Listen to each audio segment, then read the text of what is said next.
আমি শুনতেছি আপনাদের জি কথা। আমি হাসিনার কথা শুনতেছি, বলেন।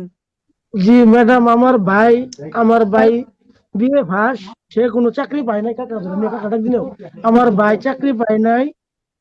আমার ভাই বিএ পাস করার পর চাকরি কোনো সরকারি চাকরি কোনো পায় নাই, না পাওয়ার কারণে আমার ভাই একটা একটা গার্মেন্টসে ঢুকছিল। গার্মেন্টসে ঢুকে 8 বছর চাকরি করছে। 8 বছর চাকরি করার পর 8 বছর চাকরি করার পর মনে করেন 8 বছর কিছু শুনি নাই, কিন্তু ওই যে গেছে 18 তারিখে বৃহস্পতিবার রাত্রে তারা মিথ্যা অপবাদ দিয়ে নবীজির নামে কি বলে বলছে। কিন্তু স্যার, কিন্তু ম্যাডাম, এটার কোনো এই কথার কোনো ভিত্তি নাই, এই কথার কোনো সত্য নাই, এই কথার কোনো প্রমাণ নাই। আমার বাইরে মিথ্যা অপবাদ দিয়ে ম্যাডাম আমার বাইরে এইভাবে মারছে, নির্মম ভাবে মারছে। একটা পশুর এমন মানুষ মানে এইভাবে মারে না ম্যাডাম, যে পরিমাণ মারছে। হ্যাঁ, আমি জানি। খালি মারে তো নাই, আমরা মারার পরে আবার আগুনে আগুন দিয়ে পোড়ায়। জি জি জি, সে সে মনে হয় ফ্যাক্টরির মধ্যে ম্যাডাম মারার পরেও তারা পাড়ায়